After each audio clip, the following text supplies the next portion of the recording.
One Story, Part 50. Esther, uma vida separada. Esther 1-10. Às vezes, pode ser útil ver a Bíblia em ordem cronológica histórica. Mas, muitas vezes, é ainda melhor ler e aprender a partir da ordem em que ela foi organizada. É por isso que a Bíblia não é organizada por tempo, mas por tema, com livros de história, livros de sabedoria e livros proféticos. Mesmo dentro dos livros históricos, como Deuteronômio e Crônicas, existem resumos que transcendem linhas do tempo específicas. O Novo Testamento também é organizado tematicamente: história, carta e profecia. Em algumas partes da Bíblia, a sequência é reorganizada de acordo com a perspectiva do escritor. Os 4 evangelhos, por exemplo, apresentam a vida de Jesus sob ângulos diferentes. O Evangelho de João, em especial, às vezes mistura a ordem cronológica dentro da narrativa. Portanto, ao longo da Bíblia, precisamos discernir o propósito de Deus e compreender o seu coração. Esdras, Neemias e Esther tratam do tempo do retorno do exílio. Em termos de ordem histórica, a sequência seria Esdras, depois Esther, e então Neemias. Mas a Bíblia apresenta Esdras primeiro, depois Neemias, e por último, Esther. Não devemos perder de vista o fluxo geral das Escrituras. Embora esses 3 livros registrem a história de Israel, a narrativa histórica de Israel, essencialmente, termina com os livros dos reis. Crônicas foi escrito para preparar o caminho para a vinda do Messias, Jesus Cristo, por meio da linhagem de Davi. Esdras foca na vida do povo que aceitou esse Messias. Neemias fala sobre construir o muro para separá-los do mundo. E Esther conta a história do povo de Deus vivendo separado no meio do mundo. O templo, de forma ampla, está dentro do mundo. Mas estar separado não é o mesmo que isolamento. O templo é separado por um muro, e a entrada e saída são apenas pelos portões. Por isso, os portões são extremamente importantes. O templo existe no mundo, mas não pertence ao mundo. Agora começa a história de Esther. A história do povo de Deus vivendo separado no meio do mundo. O rei e a majestade do seu reino. O livro de Esther começa descrevendo o rei persa da época e a majestade do seu reino. Embora a Pérsia não fosse uma nação que adorasse a Deus, e o rei Xerxes não fosse um crente, a Bíblia descreve em detalhes a grandeza do rei e do seu reino. Isso antecipa um vislumbre do reino de Deus, que um dia será estabelecido por meio de Jesus Cristo, o Rei dos Reis. Naquele tempo, o rei Xerxes governava sobre uma região extremamente vasta e realizou um magnífico banquete. Era uma festa para todos, e todos eram bem-vindos a participar. Por 180 dias, o rei exibiu a grandeza da sua majestade. Mesmo depois disso, fez outro banquete de 7 dias para o povo do seu reino. O esplendor e a abundância eram impressionantes, e tudo era feito conforme o desejo de cada um, tornando-se uma festa alegre. Até mesmo a rainha Vasti fez um banquete para as mulheres. A recusa da rainha Vasti ao mandado do rei. Os elementos essenciais de um reino são o rei, o povo e a terra.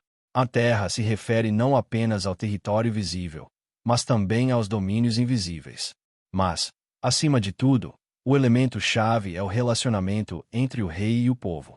Se o povo obedecer plenamente ao rei, o reino está completo. Se rebelarem, o reino certamente cairá. No que parecia ser uma festa eterna e cheia de alegria.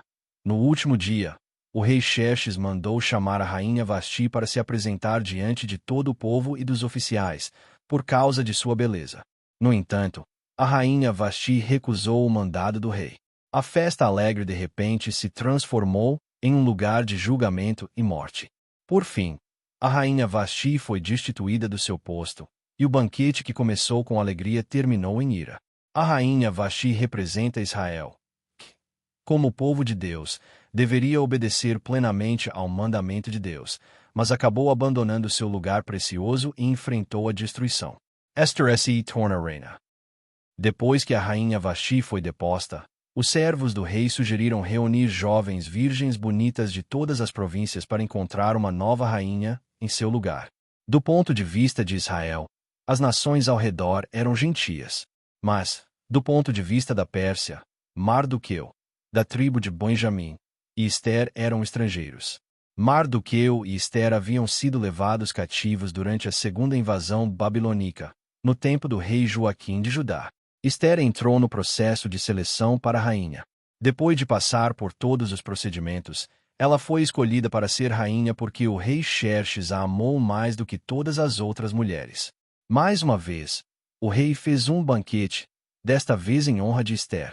Este banquete reflete a alegria do pai que encontrou sua ovelha perdida, sua moeda perdida e seu filho perdido.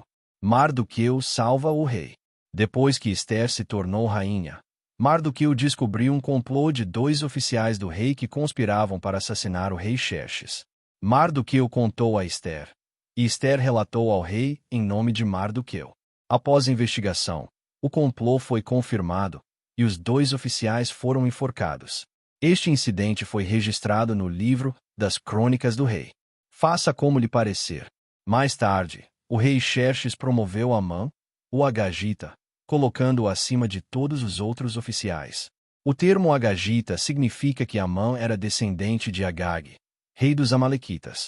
Todos os oficiais do palácio se ajoelhavam e prestavam honra a Amã, mas Mardoqueu não se ajoelhava nem lhe prestava honra. Quando souberam que Mardoqueu era judeu, Amã achou que não bastava destruir apenas Mardoqueu. Decidiu exterminar todos os judeus em todo o reino.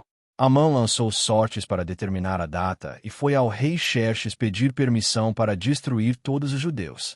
O rei disse a Amã: faça como lhe parecer.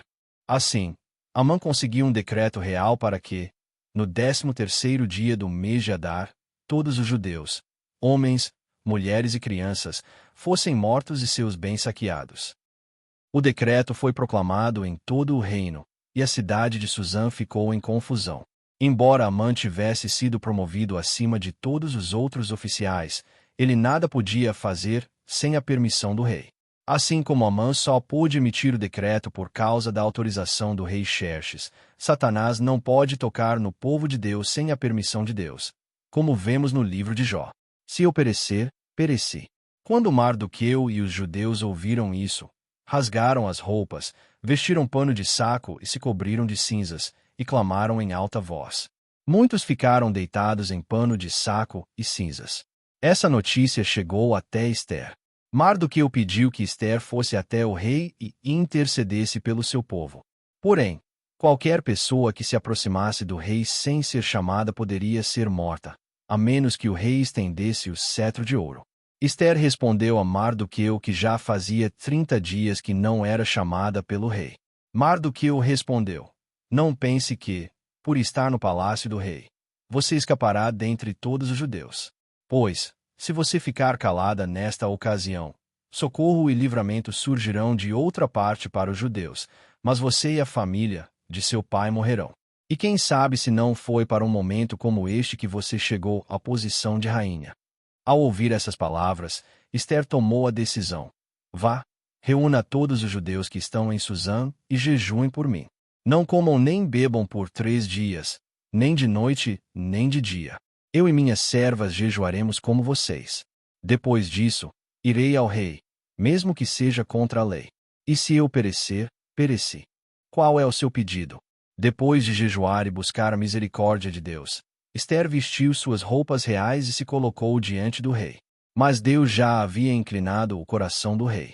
Ao ver Ester, o rei se agradou dela e perguntou: qual é o seu pedido? Mesmo que seja até metade do reino, será dado a você. Ester convidou o rei e Amã para um banquete que havia preparado. Durante o banquete, o rei perguntou novamente: qual é o seu pedido? Mesmo que seja até metade do reino, será concedido. Mas Ester não apresentou seu pedido de imediato. Em vez disso, convidou-os para outro banquete no dia seguinte. Amã saiu feliz por ser o único convidado com o rei. Mas, no caminho para casa, ao ver Mardoqueu sem se ajoelhar nem demonstrar respeito, ficou furioso. Depois de consultar seus amigos e sua esposa, Amã decidiu mandar construir uma forca de 25 metros de altura para enforcar Mardoqueu. O que deve ser feito ao homem que o rei tem prazer em honrar? Entre o primeiro e o segundo banquete, Deus usou um acontecimento registrado no final de Ester 2, o episódio das Crônicas Reais. Naquela noite, o rei não conseguiu dormir. Mandou que trouxessem o livro das crônicas e o lessem para ele. Ali, foi lembrado de como Mardoqueu havia denunciado um complô para assassinar o rei, feito por 2 oficiais do palácio. Ao perceber que Mardoqueu não havia sido honrado por isso, o rei perguntou quem estava no pátio. Era Ama. O rei perguntou a Amã: o que se deve fazer ao homem que o rei tem prazer em honrar? Pensando que o rei falava dele, Amã sugeriu as maiores honras. Então o rei ordenou: vá depressa, traga a veste e o cavalo, e faça exatamente como você sugeriu para Mardoqueu, o judeu que está sentado junto ao portão do rei. Não deixe de fazer nada do que você recomendou. Assim, o próprio Amã teve que honrar Mardoqueu. Depois disso, Amã foi às pressas para o segundo banquete de Ester. Nesse banquete, o rei novamente perguntou a Ester: Rainha Ester, qual é o seu pedido? Mesmo que seja até metade do reino, será concedido. Finalmente, Ester revelou seu pedido: salvar o seu povo, os judeus. Ela também expôs Amã como responsável pelo plano de destruição. Como resultado, o rei ordenou que Amã fosse enforcado na forca que havia preparado para Mardoqueu. Quando Amã, que havia planejado destruir os judeus, foi condenado à morte, tudo se virou de cabeça para baixo. O rei Assuero entregou a casa de Amã, inimigo dos judeus, a Ester. E Ester colocou Mordecai como responsável por administrar os bens de Amã. O decreto que ordenava a destruição dos judeus foi revogado, e um novo decreto foi enviado a todas as províncias do reino. O rei concedeu aos judeus de cada cidade o direito de se reunirem e defenderem a própria vida, de destruir, matar e exterminar qualquer força armada de qualquer povo ou província que os atacasse, incluindo mulheres e crianças, e de saquear os bens de seus inimigos.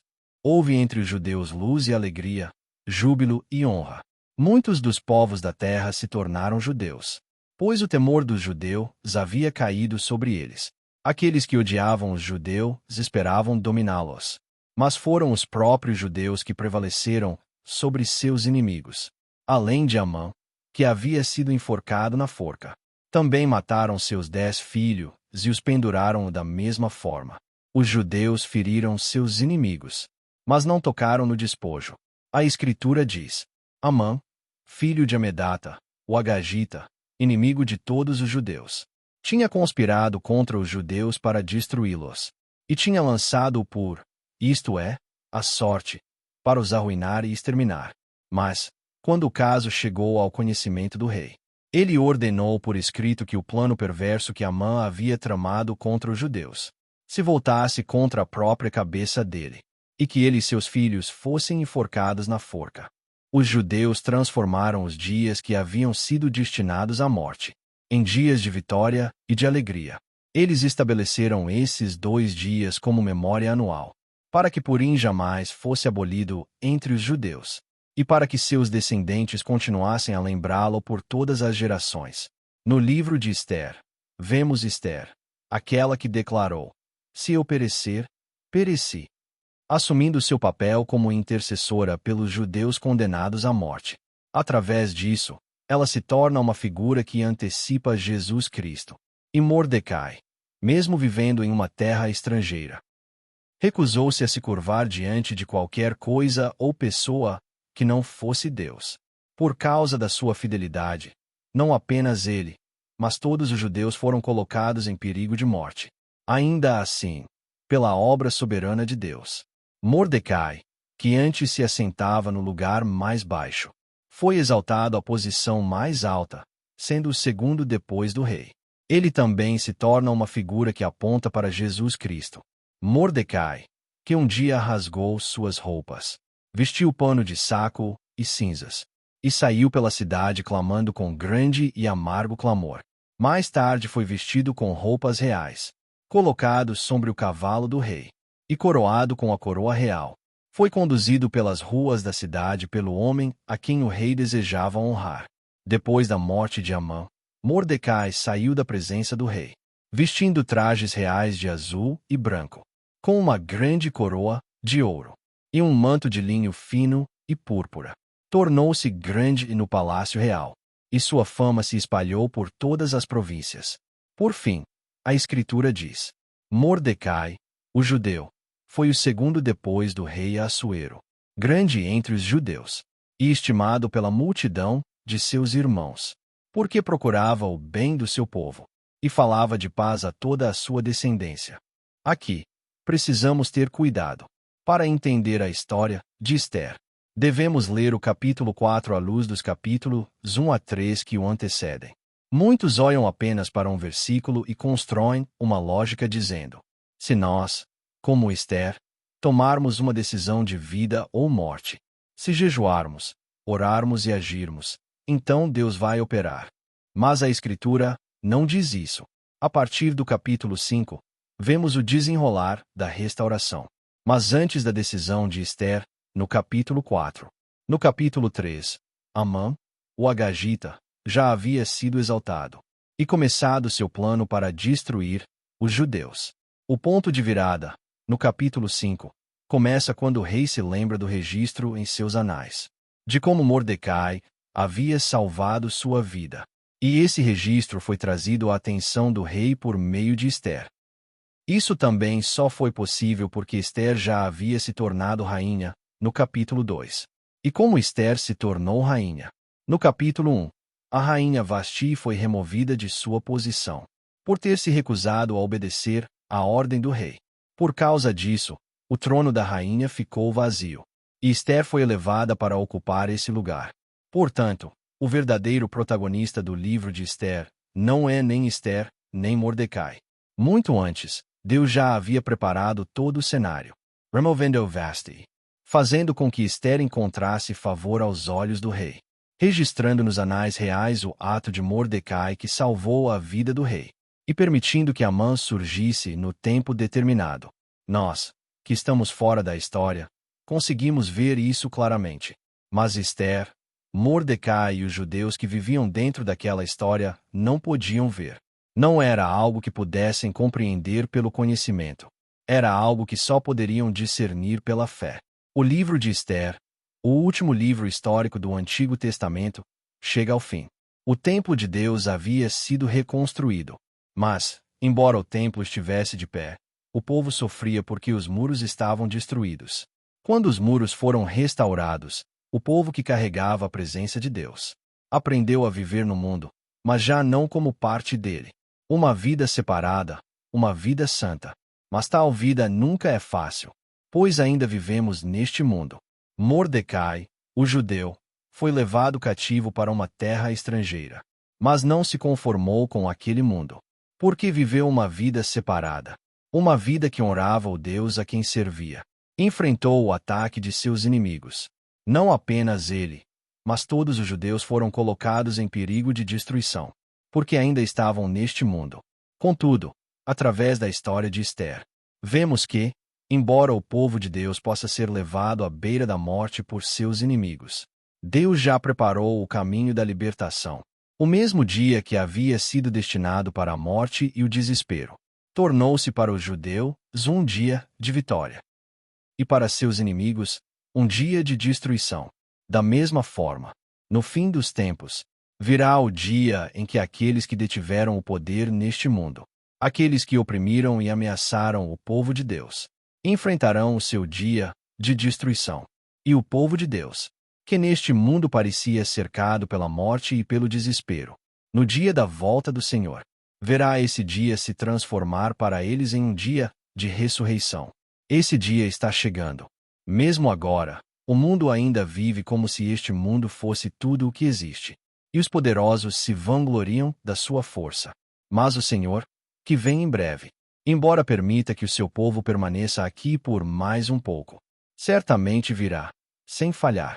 E por causa desse dia, o dia em que Jesus Cristo, o Senhor desse dia, voltará, a história continua, a história do seu zelo, a história do seu amor, a história de Deus, que nunca deixa de agir em favor do seu povo.